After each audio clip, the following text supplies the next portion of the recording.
احادیث کے بیان میں جو امیہ کی خلافت سے خبردار کرتی ہیں، امیہ کی خلافت و حکومت سے ہمیں خبردار کرتی ہیں، آگاہی دیتی ہے۔ آپ کو معلوم ہے کہ بنو امیہ بھی قریش کی ایک شاخ ہے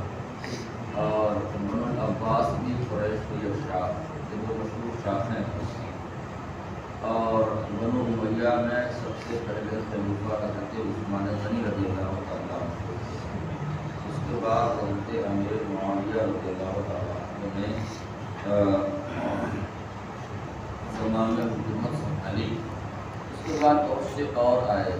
انہیں کے ایک مشہور نام ہے حضرت عمر بن عبدالعزیز رضی اللہ تعالیٰ عنہ۔ تو جن کے بارے میں ہم لوگ جانتے ہیں ان کا نام ہم نے آپ کے سامنے پیش کر دیا۔ بہت سے نام اور ہیں جن کا ذکر ماقبل میں ہو چکا ہے کہ یہ بنو امیہ سے ان کا تعلق رہا ہے اور انہوں نے بھی امور مملکت امور حکومت انجام دی۔ کچھ احادیث ایسی یہ تلاش کر کے لائے ہیں جن احادیث میں بنو العباس کی جو حکومتیں ہوں گی ان حکومتوں پر اللہ کے رسول صلی اللہ علیہ وسلم کی خوشی ظاہر ہوتی ہے، اور بنو امیہ کی حکومت کے حوالے سے اللہ کے رسول صلی اللہ علیہ وسلم کو ناگواری کا احساس ہوتا ہے۔ اگرچہ اس کی سندوں میں بڑا کلام کیا گیا ہے اور اس کا ذکر بھی انہوں نے کر دیا ہے، کہ کس نے کس حدیث کی سند میں کلام کیا ہے، اس کے رجال کیسے ہیں، کون کس درجے کا ہے، بیان تو کیا ہے، لیکن انہوں نے جو حدیثیں جو روایتیں یہاں ذکر کر دی اسی کو ایک فصل کا نام دے دیا کہ اللہ کے رسول صلی اللہ علیہ وسلم نے خواب میں ایسا دیکھا، یا اللہ کے رسول صلی اللہ علیہ وسلم کو دکھایا گیا بنو امیہ کی خلافت کے حوالے سے، اللہ کے رسول صلی اللہ علیہ وسلم کو ناگوار ہوگا، برا لگا اسے۔ اس کے بعد دوسری فصل یہ باندھتے ہیں جس میں بنو عباس یعنی آپ کی جو چچا ہیں حضرت عباس بن عبد المطلب رضی اللہ تعالیٰ عنہ، ان کی اولادوں میں جو خلافت رہے گی اس خلافت پر اللہ کے رسول صلی اللہ علیہ وسلم نے خوشی کا اظہار فرمایا، اور بہت سی روایتیں ہیں کہ اللہ کے رسول صلی اللہ علیہ وسلم نے حضرت عباس بن عبد المطلب اور ان کے فرزند یا فرزندوں کو اپنے پاس بلایا اور ان کے لیے خصوصی دعا فرمائی، اور ساتھ ہی ساتھ ان کے لیے بشارتیں بھی ارشاد فرمائیں۔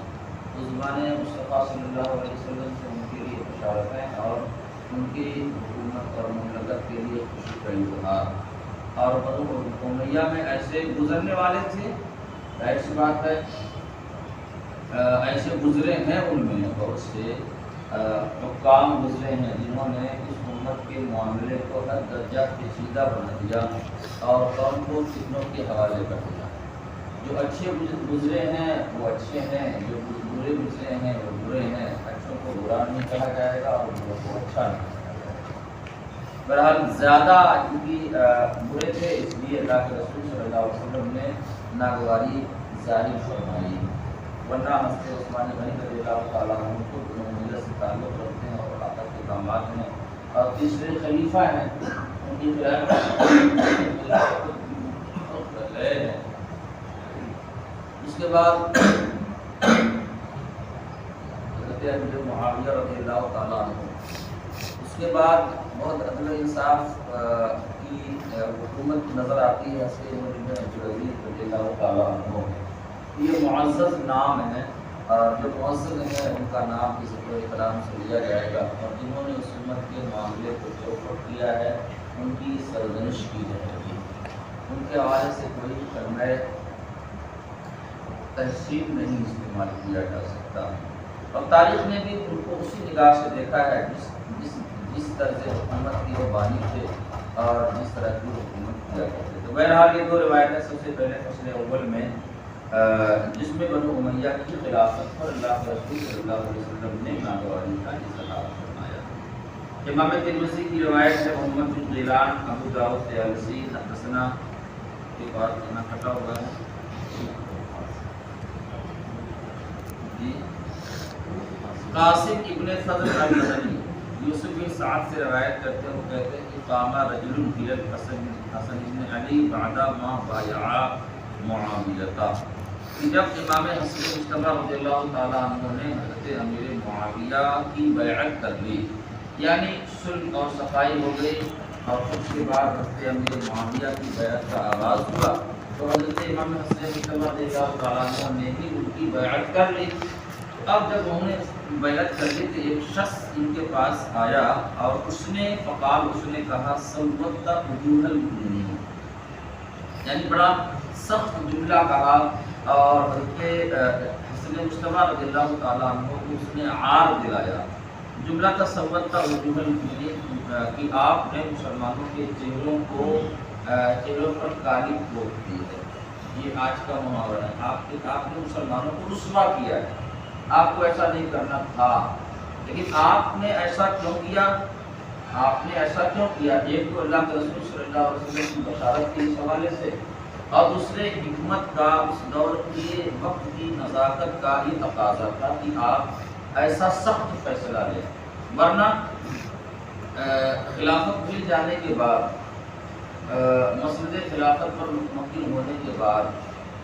انسان تو بڑا طاقتور ہو جاتا ہے، لیکن ہمیشہ کرسی پکڑنا ہی قرین مصلحت نہیں ہوتا، کبھی کبھی کرسی چھوڑ دینا بھی سرداری ہوتی ہے، اور اسی سرداری کو حاصل کیا ہے امام حسن مجتبی رضی اللہ تعالیٰ عنہ نے۔ جب آقا صلی اللہ علیہ وسلم نے اس صلح کی جانب اشارہ فرمایا تھا تو اپنے اس بیٹے کو سید کہا تھا، یعنی صلح کے باوجود جو گروپ میں میرا یہ بیٹا صلح کرائے گا، اس کے ذریعے سے صلح رونما ہوگی، تو اب صلح کر لینا بھی سیادت ہے، یہ سیادت اور سرداری کے خلاف نہیں، اور دنیا کے مختلف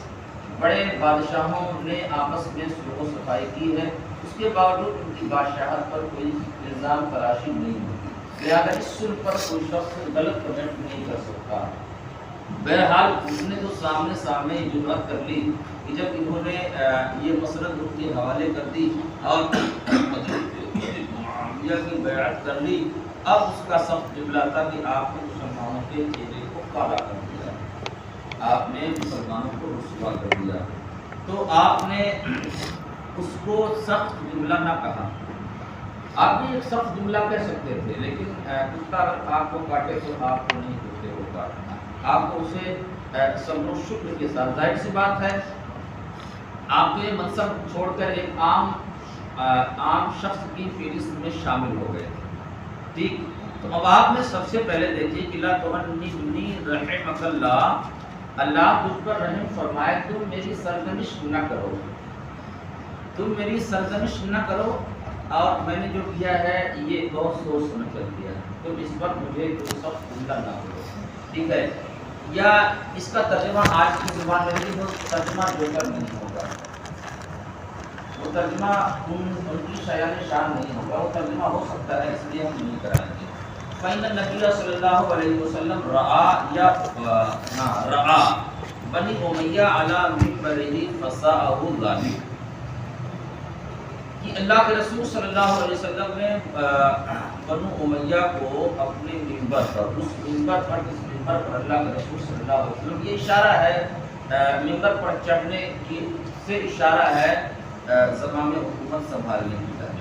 تو اللہ کے رسول صلی اللہ علیہ وسلم نے دیکھا، خواب میں دیکھا اپنے منبر پر کن کو دیکھا؟ بنو امیہ کے لوگوں کو دیکھا، تو اللہ کے رسول کو یہ ناگوار گزرا، ٹھیک، اور جب ناگوار گزرا تو اب ناگوار گزرنے کے بعد آپ قرآن کی آیتیں اللہ کے رسول کی صرف پڑھیں گے اور دونوں میں مطابقت کی کوشش کریں گے تو بہت سی آیتیں ایسے وقت نازل ہوئی جس وقت اللہ کے رسول صلی اللہ علیہ وسلم کی قلب نازک پر کوئی ایسی غم کے اثرات آئے، تو اللہ کی طرف سے ان کی تصویر کے لیے خوشیوں بھری باتیں، بشارتوں کا ذکر ہوا کہ آپ کسی بھی طرح مایوسی کا یا کسی بھی طرح اپنے دل پر کسی غم کے اثر کو باقی نہ رکھیں، آپ غمگین نہ ہوں، تو تسلی کے لیے اس طرح کی آیتیں اللہ کے رسول پر نازل ہوئی۔ ہم نے آپ کو کوثر عطا فرمایا، ہم نے آپ کو کوثر عطا فرمایا۔ اگرچہ اس آیت کا پس منظر اور بھی ہے، بیان ہی کیا جاتا ہے جب اللہ کے رسول صلی اللہ علیہ وسلم کی شان میں سخت ترین گستاخیاں ہوئیں اور آپ کے نسل کے انقطاع کی پر الزام تراشی کی گئی، انقطاع کے لفظ کا استعمال کرتے ہوئے، تو اللہ کے رسول صلی اللہ علیہ وسلم کی جانب سے اللہ نے یہ جواب انہیں ارشاد فرمایا۔ اور پھر اس کے بعد یہ آیت کریمہ نازل ہوئی، اِنَّا أَنزَلْنَاهُ فِي لَيْلَةِ الْقَدْرِ وَمَا أَدْرَاكَ مَا لَيْلَةُ الْقَدْرِ لَيْلَةُ الْقَدْرِ خَيْرٌ مِّنْ أَلْفِ شَهْرٍ۔ اس کی تفسیر میں بعض مفسرین نے یہ بیان فرمایا ہے، یہ آیت کریمہ نازل ہوئی تو اس کے بعد ظاہر سی بات ہے اس میں 1000 مہینے کا ذکر ہے۔ اب 1000 مہینے کا ذکر ہے تو اب یہ ایک الگ موقع ہے، یہ لیلۃ القدر 1000 مہینوں سے بہتر ہے۔ ان میں اس آیت میں کہیں بھی کسی حکومت کی طرف کوئی اشارہ نہیں ہے، اور نہ یہ ہے کہ ہاں اس لیلۃ القدر کی یہ خصوصیت فقط اللہ کے رسول صلی اللہ علیہ وسلم کے اس ظاہری دنیا میں ظاہری جسم کے ساتھ موجودگی تک تھی۔ اس کا حکم تو عام ہے کہ لیلۃ القدر دنیا میں قیامت تک جتنی آئیں گی، ہر لیلۃ القدر جو اصلی اوریجنل ہوگی وہ 1000 مہینوں سے افضل ہوگی۔ تو بعض مفسرین بیان فرماتے ہیں کہ یملکھا بعدک بنو امیہ یا محمد، یعنی گویا اس آیت کریمہ میں اللہ کے رسول صلی اللہ علیہ وسلم کو اللہ کی جانب سے کہا جا رہا ہے کہ اے محمد صلی اللہ علیہ وسلم، آپ کے بعد بنو امیہ خلافت کے مالک ہوں گے۔ ٹھیک ہے، اب یہ جو راوی قاسم ہیں جن سے ابو داؤد طیالسی نے روایت کیا ہے، وہ یہ کہتے ہیں کہ فعددنا فاذا هي 1000 شہر، کہ جب ہم نے حضرت امیر معاویہ رضی اللہ تعالیٰ عنہ کی خلافت کے وقت کو دیکھا اور اللہ کے رسول صلی اللہ علیہ وسلم کے وصال کو ہم نے جوڑا تو ٹھیک جو ہے 1000 مہینے پورے ہو گئے۔ اب کیسے انہوں نے ایسا نتیجہ نکالا اور کیسے اس بات کی طرف اشارہ کیا، کیسے مفسرین نے یہ توجیہ اور تفسیر کر دی، سمجھ سے بالاتر ہے۔ بیان فرماتے ہیں ظاہر سی بات ہے اس میں تو اللہ کے رسول صلی اللہ علیہ وسلم پر آیت کریمہ نازل ہوئی جس میں لیلۃ القدر کی فضیلت کا بیان ہے کہ اللہ رب العزت نے آپ کی امت کو ایک ایسی شب عطا فرمائی ہے جس کی عظمت اور اس کی فضیلت یہ ہے کہ وہ 1000 مہینوں سے افضل، اس میں کسی بھی جانب کسی طرح اشارہ سمجھ میں نہیں آتا، کسی حکومت کی طرف اشارہ ہو رہا ہو۔ اور تفسیر کیا بیان کی جا رہی ہے کہ اے محمد صلی اللہ علیہ وسلم، بنو امیہ آپ کے بعد خلافت کے مالک ہوں گے۔ قاسم بیان فرماتے ہیں کہ ہم نے اسے شمار کیا تو ٹھیک 1000 مہینے ہوئے، نہ کم ہوئے نہ زیادہ ہوئے۔ اب امام ترمذی اس حدیث کی سند پر کلام فرماتے ہیں، قال الترمذی ھذا حدیث غریب لا نعرفه الا من حدیث القاسم۔ یہ جو قاسم صاحب ہیں، قاسم بن ابو الفضل مدنی، یہی ہے منفرد، انہی کے حوالے سے یہ حدیث مروی ہے، لیکن یہ ثقہ ہیں، لیکن ان کے جو شیخ ہیں، شیخ کون ہے؟ یوسف بن سعد ان کے شیخ ہیں، جن سے روایت کرتے ہیں، ان کے شیخ مجہول ہیں، ان کے حالات کے حوالے سے کوئی بڑی اہم خبر نہیں ہے۔ اور اس حدیث پاک کی تخریج امام حاکم نے اپنی کتاب مستدرک میں کی، ابن جریر نے اپنی تفسیر میں کی، حافظ ابو الحجاج المزی نے یہ باتیں ان کے بارے میں کہیں کہ یہ حدیث جو ہے منکر ہے۔ منکر حدیث کا مطلب جو ہے جس میں کوئی ضعیف راوی ثقہ راوی کی روایت کے خلاف روایت کرتا ہے، اور منکر حدیث کا جو حکم ہے کہ اس کا شمار جو ہے مردود کی اقسام سے ہوتا ہے، یعنی وہ حدیث جو موضوع ہوتی ہے، وہ حدیث جو متروک ہوتی ہے، متروک کے بعد نمبر آتا ہے منکر حدیث کا۔ اس کے بعد ابن کثیر نے بھی اسی طرح کی گفتگو کی ہے، یعنی اس حدیث سے منکر ہونے کی وضاحت کی ہے۔ اب امام ترمذی نے جو گفتگو کی تھی وہ بیان کر دیا، اور ساتھ ہی ساتھ انہوں نے ان کے علاوہ جو باتیں تھیں وہ بیان کر دی۔ ابن جریر طبری نے اپنی تفسیر میں ایک اور حدیث اور روایت ذکر کی ہے، حدثت عن محمد بن حسن بن زبالہ، حدثت عن عبد المہیمن بن عباس بن سہل حدثنی ابی عن جدی قال رأى رسول اللہ صلی اللہ علیہ وسلم بن الحکم بن ابی العاص ینزون علی منبرہ نزو القردہ، کہ اللہ کے رسول صلی اللہ علیہ وسلم نے کن کو